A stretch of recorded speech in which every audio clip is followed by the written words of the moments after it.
지난 주일 담임 목사님께서 혼돈과 공허를 대하는 믿음의 자세라는 제목으로 귀한 말씀을 전해 주셨습니다.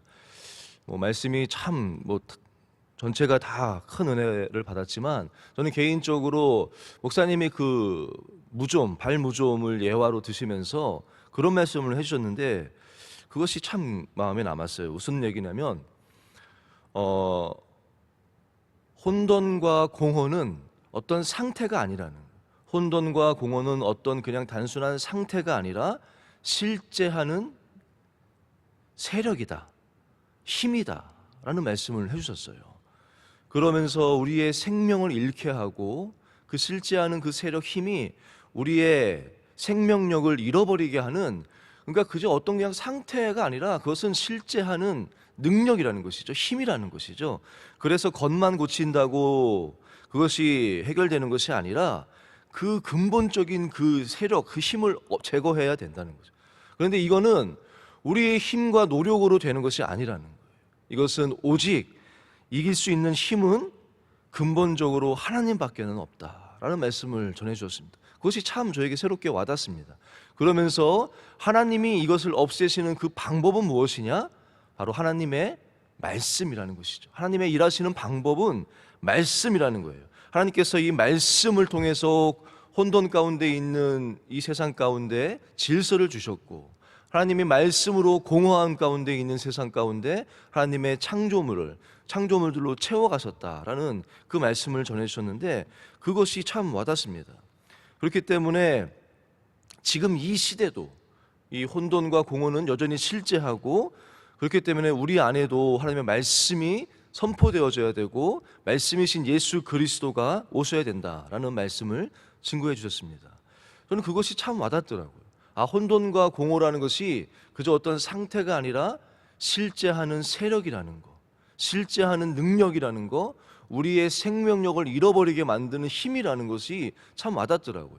그러면서 더더욱 저에게 와닿던 것은 무엇이냐면, 그것도 와닿지만 그러기에 또한 더욱 중요한 것은 말씀, 그것을 이길 수 있는 세력은, 힘은, 능력은 말씀뿐이라고 하지 않았습니까? 하나님의 이 말씀 또한 실제하는 능력이구나. 하나님의 이 말씀 또한 여전히 지금도 살아계시고 역사하는 이 세상 그 어떤 것보다 강력한 능력인 줄로 믿습니다. 그렇습니다. 무엇이 우리가 이 세상을 여전히 혼돈과 공허 가운데 있는 이 세상 가운데 살아가는 붙잡는 능력이 되겠습니까? 하나님의 말씀인 줄로 믿습니다. 오늘 본문은요, 그 하나님의 말씀이 정말 이 시대 가운데 실제하는 능력임을 잘 보여주는 말씀입니다. 참 능력이 무엇인지를 가르쳐 주는데요, 오늘 본문 말씀은 우리가 너무너무 잘 알 겁니다. 6월절 그 10번째 재앙 이후에, 이제 10가지 재앙 이후에 이스라엘 백성이 이제 출애굽하는 바로 그 시점입니다. 그런데 이스라엘 백성이 출애굽할 때 막 쫓기듯 막 도망치듯이 막 나온 것, 급하게 나왔지만 막 몰래 도망치는 것은 아니었습니다. 당당하게 승리자로서 나왔거든요. 그래서 성경을 보면은 이스라엘 백성들이 급하게 나오지만 애굽인들에게 무엇이든지 요구하면 애굽인들이 다 줬습니다. 제가 오늘 본문 가운데 여러분하고 한번 생각해 보고 싶은 것은, 지금 상황은 그렇습니다. 출애굽을 해서 광야를 거쳐서 하나님이 말씀하신 그 땅, 가나안 땅으로 갈 텐데 무언가를 챙겨 나가야 되지 않겠습니까? 뭐를 챙겨 나갈 텐데 여러분이라면은 무엇을 챙겨 나가시겠습니까? 급하게 다 가지고 갈 수는 없지 않습니까? 정말 필수적인 것만 조금만 급하게 나가면서 가져가는데 무엇을 챙겨서 나가겠냐는 겁니다. 근데 이스라엘 백성이 출애굽할 때 그저 막 도망간 것이 아니었기 때문에 애굽인들에게 무엇이든 요구할 수 있었거든요. 성경에 하나님은 요구하라 하셨고 애굽인들은 다 줬습니다. 무엇을 요구하겠습니까? 이스라엘 백성들은 말씀 앞에 12장 말씀을 보면요, 무엇을 요구했냐면 은금, 패물과 의복을 구했다고 나옵니다. 그리고 애굽 사람들은 그 모든 것을 다 주었습니다. 근데 저는 궁금한 것은, 과연 모세는 하나님의 말씀으로 붙잡힌 바 되어서 10가지 그 재앙 가운데 하나님이 어떠한 분임을 경험하고 하나님의 사람 모세는 과연 무엇을 가지고 나가겠냐는 거예요. 모세는요, 우리가 알아야 될 것은 모세는 너무너무 잘 압니다. 40년 동안 애굽에서 왕자로서 지도자 수업을 받은 사람이에요. 리더로서 이스라엘 백성을 이끌고 나가면 그 광야 가운데 무엇이 필요한지를, 이제 전쟁도 있을 것이고 뭐 법도 필요할 것이고 또 애굽에 어떠한 보물들이 있는지를 너무너무 잘 아는 사람이 모세라는 거예요. 이 모세가 무엇을 챙겨 나갔겠냐는 겁니다. 여러분들은 무엇을 챙겨 나가겠습니까? 제가 이 질문 가운데 묵상을 하다가 마침 제가 그때 한 5년 됐을까요? 제가 그때 통일준비위원회라고, 오늘 또 마침 기도도 월요 통일기도회 성인부장님께서 기도해 주셨는데, 제가 그때 월요 통일기도회랑 통일준비위원회라고 탈북자 성도들을 섬기는 부서를 섬겼거든요. 제가 그래서 그때 그 예배 가운데, 모임 가운데 제가 그분들에게 질문을 던졌습니다. 비슷하지 않습니까? 탈북자들의 상황이 북한이라는 곳 땅을 탈출해서, 그것도 급하게 나와야겠죠. 많은 것을 뭐 싸가지고 나올 수 없습니다. 북한을 탈출해서 중국 땅을 거쳐서 목적지는 남한 아니겠습니까? 이거 남한으로 들어오게 되는데 무엇을 챙겼습니까? 여러분들은 탈북할 때 무엇을 챙겨 나오셨습니까? 라고 제가 질문을 던졌습니다. 탈북자들이 대답이 어떤 것들을 대답했을 것 같습니까? 뭐 여러 가지 답이 있었지만 그 중에 이제 많은 대답이 나온 그 답들은 뭐였냐면요, 달러를 많이 말씀하시더라고요. 달러를 챙겨 나왔다. 좀 이해되지 않습니까? 또 쌀을 챙겼다. 그리고 또 몇몇 분들은 지도를 챙겼다라고 얘기하시더라고요. 지도. 또 뭐 한 분이 막 그런 게 뭐가 필요하냐고, 나는 아들이 한 명 있는데 아들이 최고라고, 난 아들 한 명만 딱 챙겨 나왔다고 뭐 대답하신 분도 있고 하는데요. 근데 그분들 대부분이, 거의 대부분의 탈북자들이 다 동의했던, 가장 힘이 됐던 것 다 가지고 나왔어요. 이건 다 가지고 나왔고, 또 실제로 그 탈북 가정 가운데 가장 힘이 되었던 것은 무엇인지 아십니까? 바로 가족 사진이었어요. 가족 사진. 저는 그건 생각 못 했었거든요. 가족 사진. 달러는요, 탈북하고 중국 땅에서 금방 없어집니다. 뺏긴 사람들도 있고 그것이 조금 도움은 됐겠죠. 그렇지만 그렇게 큰 도움은 안 됐습니다. 쌀도 마찬가지겠죠. 도움 됐겠지만 금방 떨어지는 거 아니겠습니까? 쌀도 조금의 도움은 됐지만 그것이 탈북 가정 가운데 힘이 된 것은 아니라, 지도는 갖고 왔는데 내가 지금 어딘지를 모르겠다는 거예요. 내가 어딘지를 알아야 지도 가운데 찾아가지 않겠습니까? 내가 어딘지를 모르는데 지도가 무슨 소용이, 지도도 다 필요 없었고 다 도움이 안 됐다는 거예요. 탈북 가정 가운데 여러 힘든 상황이 있었지만 그분들의 붙잡고 견딜 수 있었던 진짜 힘은 가족 사진이라고 하더라고요. 내 아들들의 사진, 내 자식의 사진을 보면서 내가 여기서 포기할 수 없다. 나는 반드시 남한에 가서 다시 내 아들을 데리고 돌아와야 되지 않나. 그런 그 가족 사진을 보면서 추위도 배고픔도 다 견뎌냈다고 그렇게 이야기들 하셨어요. 참 공감이 되는 부분이었어요. 그렇다면 모세는 무엇을 챙겼겠습니까? 이스라엘 백성도 마찬가지예요. 은금과 의복과 뭐 보석, 보화들을 챙겼지만 광야 가운데서 그것들이 그들에게 도움된 것은 하나도 없어요. 오히려 어려울 때 그것들로 송아지 우상을 만들어냈던, 오히려 더 힘들게 했던 것이 됐거든요. 모세는 무엇을 챙겨 나왔냐면요, 오늘 본문 말씀은 그것을 가리키는 거예요. 모세는 다른 거 다 갖고 오지 않았습니다. 한 가지, 모세가 요셉의 유고를 가졌으니 라고 말씀하고 있습니다. 성경은 모세가 챙긴 것 딱 한 가지는 뭐냐면 요셉의 유고를 챙겨 나왔습니다. 왜일까요? 요셉의 유골이 도대체 뭐길래 모든 것을 가져 나올 수 있고, 너무너무 잘 아는 모세가 단 한 가지 요셉의 유골을 가져 나왔겠습니까? 요셉의 유골은요, 결론적으로 말씀드리면 하나님의 약속의 말씀은 반드시 이루어진다. 하나님의 약속의 말씀은 반드시 이루어진다라는 표징이기 때문입니다. 그저 하나님의 약속의 말씀이 그저 그냥 어떤 그냥 실체 없는 그런 개념이 아니라 실제하는 능력이라는 것이죠. 요셉의 유골이 뭡니까? 400년 전입니다. 약 400년 전에 요셉이 애굽의 국무총리가 돼서 모든 가족을 다 데려오지 않습니까? 그리고 요셉이 죽을 때에 요셉은 유언을 합니다. 모든 형제들과 자손들을 다 모아놓고 요셉이 유언을 하는데 뭐라고 유언을 하면요, 나는 나의 증조부 하나님 아브라함으로부터, 아브라함에게 주신 하나님의 그 약속의 말씀, 나의 할아버지 이삭에게 주신 약속의 말씀, 나의 아버지 야곱으로 이어진 그 하나님의 약속의 말씀을 믿는다. 하나님이 반드시 우리에게 나타나셔서 우리를 다시 가나안 땅으로 돌아가게 할 것이다. 그때가 반드시 온다는 것이죠. 그러니까 나를 이곳에 묻지 말라는 거예요. 그곳에서 장사를 지내면 얼마나 화려하게 대단하게 장사를 지내겠지만 요셉은 분명히 말씀합니다. 나의 증조부 할아버지 아브라함에게 주신 하나님의 약속의 말씀이 있다. 그 말씀은 반드시 이루어질 거예요. 그 약속의 말씀이 뭡니까? 너희로 큰 민족을 이루겠다는, 가나안 땅을 너에게, 젖과 꿀이 흐르는 가나안 땅을 너에게 준신다는 그 약속의 말씀. 또 아브라함에게 구체적으로 말씀하셨어요. 400년 후에 너희 자손들이 애굽에 갈 것인데 400년 후에 내가 그 자손들을 다시 이 가나안 땅으로 돌아오게 할 것이라는 약속의 말씀을 주시거든요. 그 말씀을 나는 믿는다.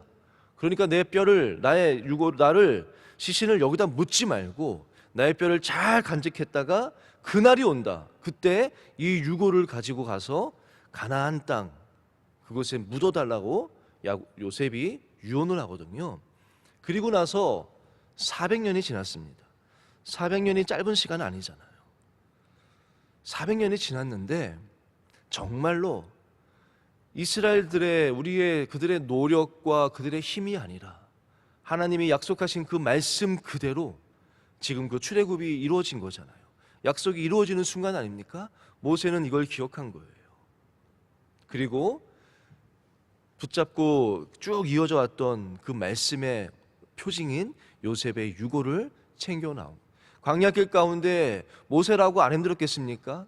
그때마다 모세는 이 요셉의 유고를 붙잡지 않았겠습니까?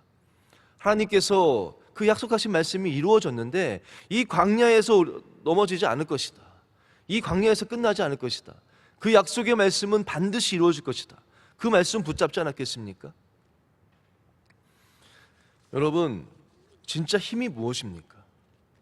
달러, 돈이 힘이 될 거라고 탈북자들은 생각했다는 거예요. 쌀, 지도, 우리에게 도움이 되는 여러 가지가 있겠죠. 하지만 그것이 진짜 능력이 되지는 않습니다.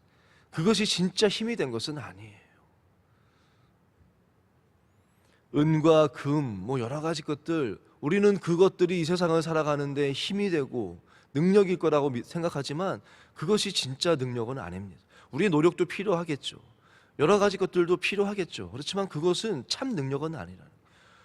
우리로 참 능력되는 것은 하나님의 말씀인 줄로 믿습니다.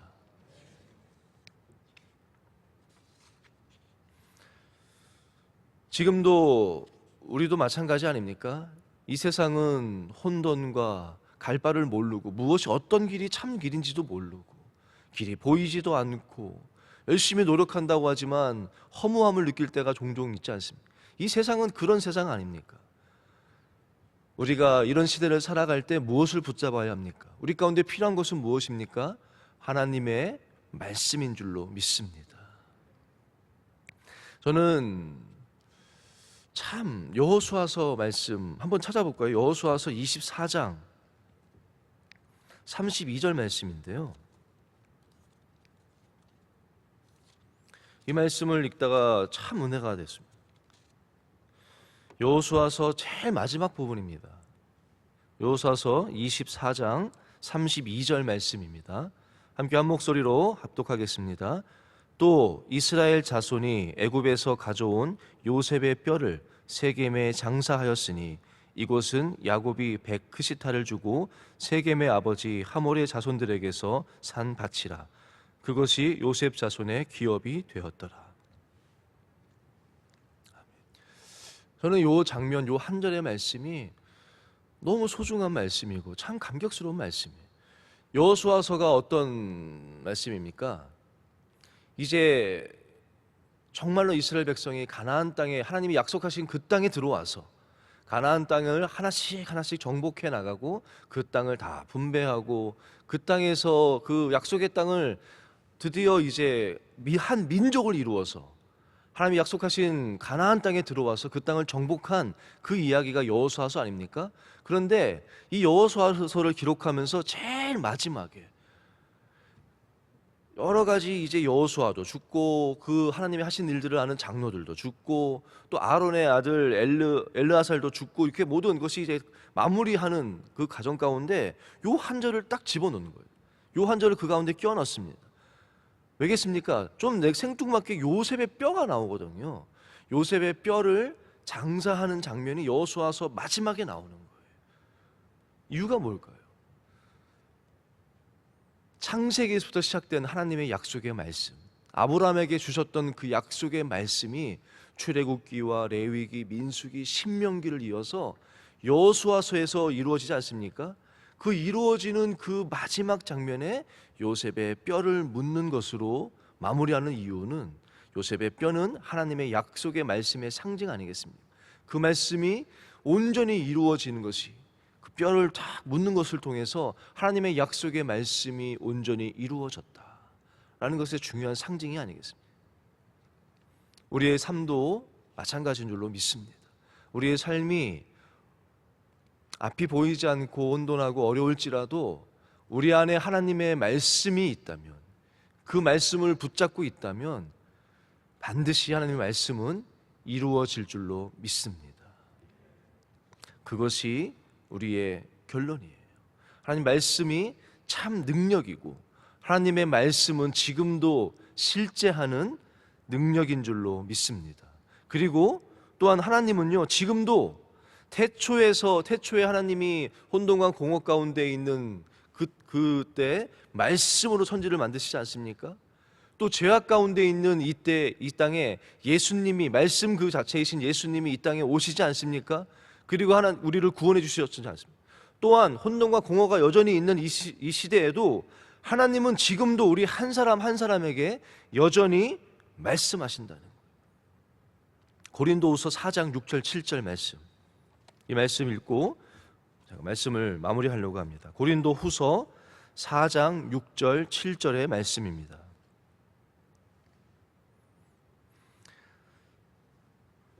같이 한번 합독해서 읽어볼까요? 고린도후서 4장 6절 7절 말씀입니다. 시작. 어두운 데에 빛이 빛이라 말씀하셨던 그 하나님께서 예수 그리스도의 얼굴에 있는 하나님의 영광을 아는 빛을 우리 마음에 비추셨느니라. 우리가 이 보배를 질그릇에 가졌으니 이는 심히 큰 능력은 하나님께 있고 우리에게 있지 아니함을 알게 하려 함이라. 아멘. 어두운 데에 빛이 있으라 말씀하셨던 그 하나님께서, 어느 하나님입니까? 태초에 그 천지창조의 그 하나님 아닙니까? 빛이 있으라 라고 말씀하셨던 그 하나님께서 지금도 우리 주 예수 그리스도의 얼굴에 있는 하나님의 영광을 아는 그 빛을, 그 말씀을 우리에게 비춰주신다는 거예요. 여전히 혼돈과 공허 가운데 있는 나에게, 내가 뭐라고, 천지를 창조하신 하나님의 그 능력의 말씀을 내가 뭐라고, 지금도 나 같은 죄인 한 사람에게, 길을 잃어버리고 어둠 가운데서 무기력한 가운데 있는 나 같은 자에게 하나님이 지금도 빛이 있으라 라고 말씀해 주신다는, 그 빛은 예수 그리스도 아닙니까? 그러기에 그 빛이, 그 예수 그리스도 보화가 질그릇 같은 아무것도 아닌 우리 가운데 있다는 거 아닙니까? 우리가 이 보배를 질그릇에 가졌으니 기억하십시오. 이는 심히 큰 능력은 내가 아니라, 나의 능력이, 나의 노력이 아니라 예수 그리스도가 우리의 능력인 줄로 믿습니다.